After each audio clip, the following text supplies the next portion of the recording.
Evening, ladies and gentlemen. What could I say after it's done? Хранить деньги в сберегательной кассе.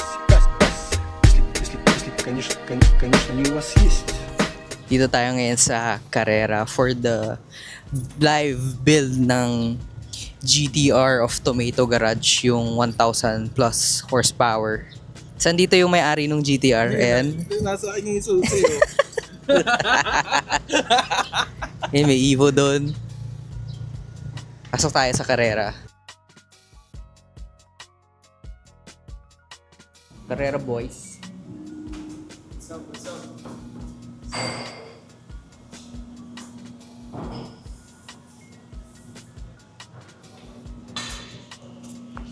Live build ng GTR.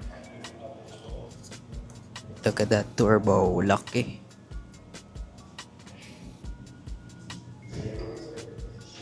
RB32.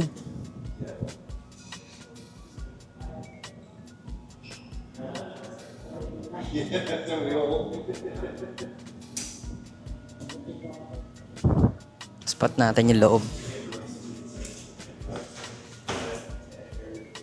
Nismo.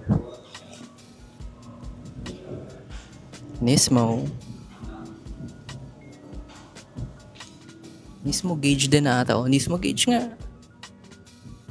Nismo gauge. Nismo steering wheel, di pa nakakabit. Recaro seats.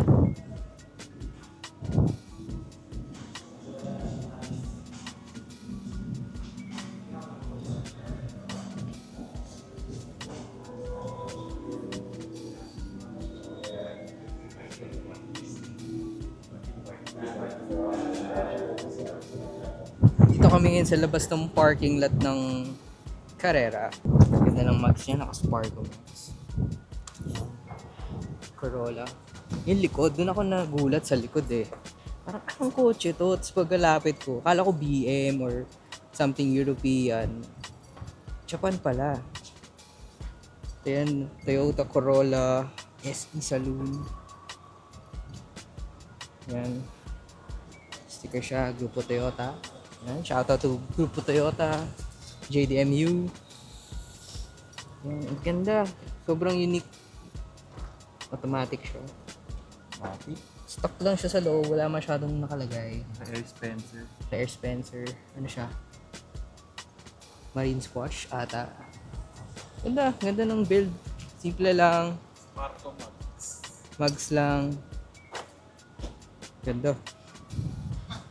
Dito tayo ngayon sa Carbon. Let's check inside Carbon. Bisita tayo dito.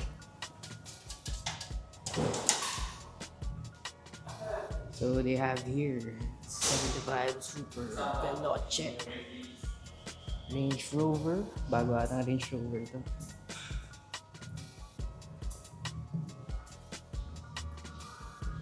Ito mga wraps nilang available. Tech wrap. Ayan si Kuya. Hi Kuya. Ayan, they still have the Daikanyama Garage shirt. Nirelease nila sa Japan during Tokyo Auto Salon Week. We have the pins here. Daikanyama pins. Bear brick. Oh, na-stunts na to. Hella flush. Uy, Moon Ice.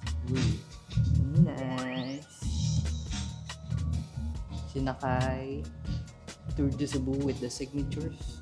Wow.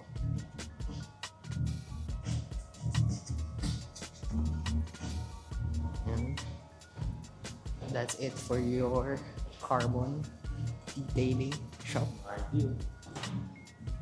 Ay! Ano pala to? Collab. Corrido style. Ganda. Yan. Collab shirt with the Oridos. Pasok naman tayo dito sa AM 4x4. Mga 4x4 needs, accessories. kuya. May Leatherman sila dito.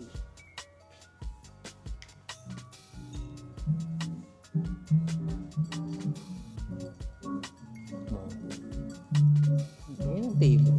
Yan ang tent.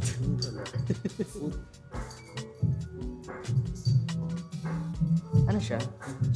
God lang.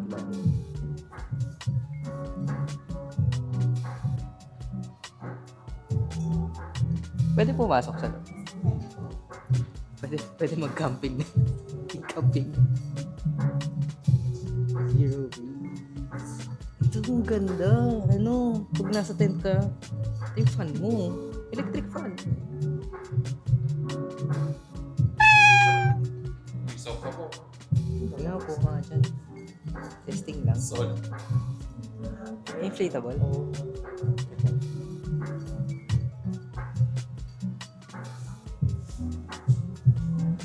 Hindi siya. Uy.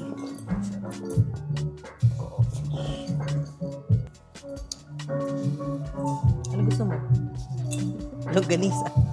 Kakatapos lang namin kumain. Balikan tayo sa karera. Ang lapit naman. Tara!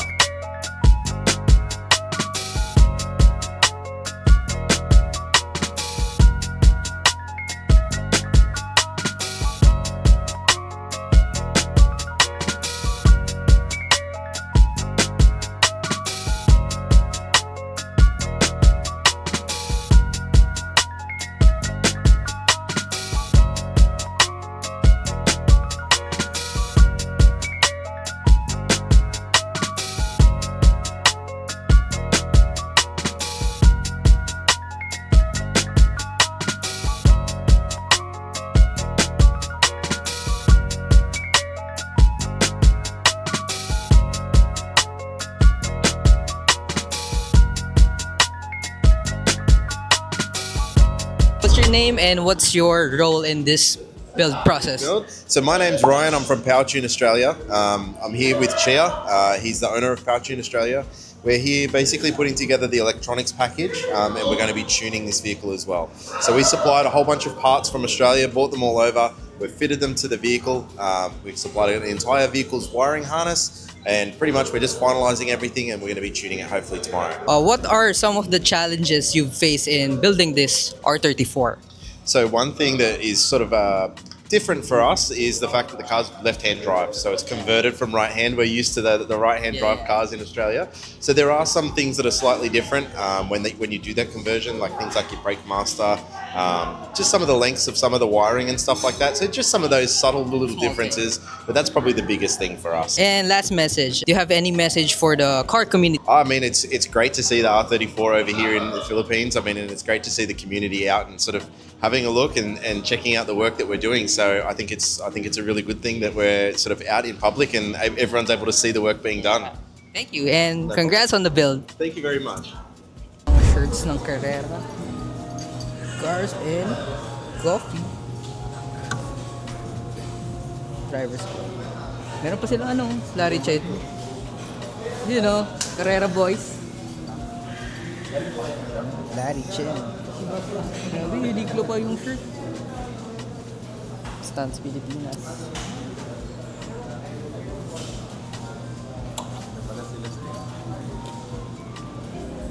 Paul Walker na Lego. Donut. Option magazines. Ayun, kasama natin ngayon si Kuya Richard of Tomato Garage. Ayun, Kuya Chard, kwentuhan mo naman kami anong mga nagawa nyo na ngayon sa build na to. Actually, itong it came from New Zealand. Kalas-kalas siya, then binuo natin, tapos nilagay natin sa car. Humingi kami ng help sa mga Australians, like si Powertune Australia, to put up ECU for it. Yung ECU kasi niya is ginamit Motec. So sila yung in charge doon sa mga system. Well, this car is like hindi na siya floor shift. So paddle shift na siya. So yun yung isa sa mga key factors na kailangan nilang gawin dito And then, yung tuning naman, sila din mag-tune. Well, it's an RB32. It's a stroke up RB26. Bali, 3.2 liter na siya. Tapos, First in the Philippines? first in the Philippines. Yun, tapos, all of the parts we needed, kasi hindi naman lahat available here. Yeah. We ordered to them sa PowerTune Australia. Right now, the car is running, but syempre, kailangan asikasuhin yung sa shifting naman. Then after nun, stay tuned guys, kasi magda-dyno tayo. Yan. Pakita na yung mga kabayo.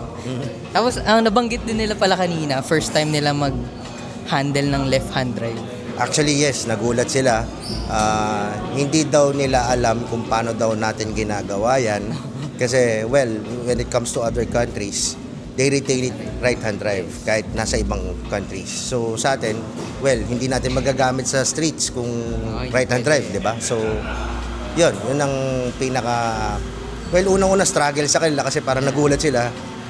They used to be, sa Australia kasi is right-hand drive eh. Tapos dito, left-hand drive. So, nagugulat sila.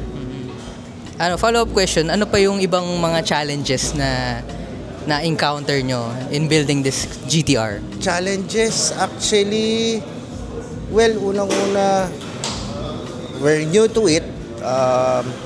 Unang-una, 4-wheel drive, tapos 3.2 liter, tapos yung parts, di ba? Syempre yung parts, parang para santo, para di, alam mo yon, parang wala naman kasing, wala din kasing guide. So, kailangan marunong ka talaga magbuo ng makina. Yun. Last question, any message sa car community? Unang-una, build your car. Unang-una kasi kung passionate ka sa kotse, syempre unang-una, mas maganda yung ikaw yung nagbe-build sarili mong concept.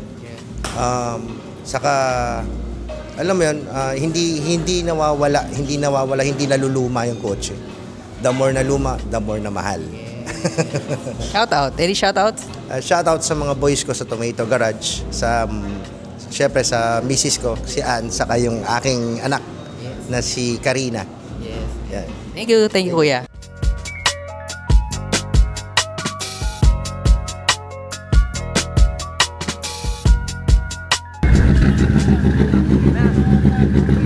Tayo ngayon sa Dyno Pro. Ayan. Ito na yung 1,000 horsepower na GTR. So, malalaman na natin ngayon kung gaano kabilis tong GTR na to. Tuners from Australia.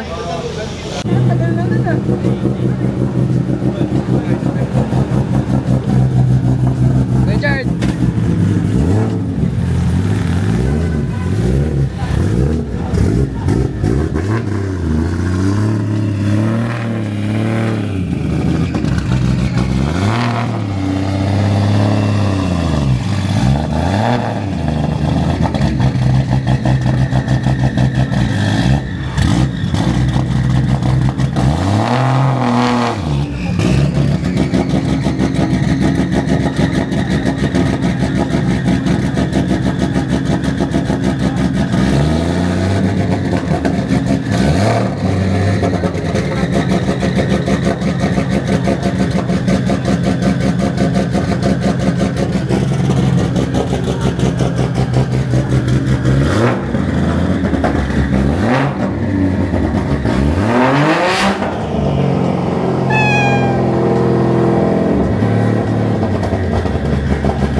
So, dito na natatapos yung video natin for today. So, ito yung live build ng R34 na 1,000 plus horsepower dito sa Carrera by our friends na sila Tomato Garage. If you like what you see, you can like, comment, and subscribe to our YouTube channel. At ring mo na din yung bell dito, banda o kaya dito. Ding ding ding. Ring mo na yan para updated kayo every time na nagda-drop ako ng video. And if umabot ka sa part ng video na to, you can comment down RB32. Yan, RB32 para alam ko talagang nanood kayo from start to finish. And kung gusto niyo bumili ng merch, you can buy our merch at www.eversince-streetclub.com. Don't forget the dash, baka kung saan kayo mapunta. And as always, thank you sa panonood, thank you sa pagsubaybay sa aking mga YouTube videos. I love you all. See you on the next vlog.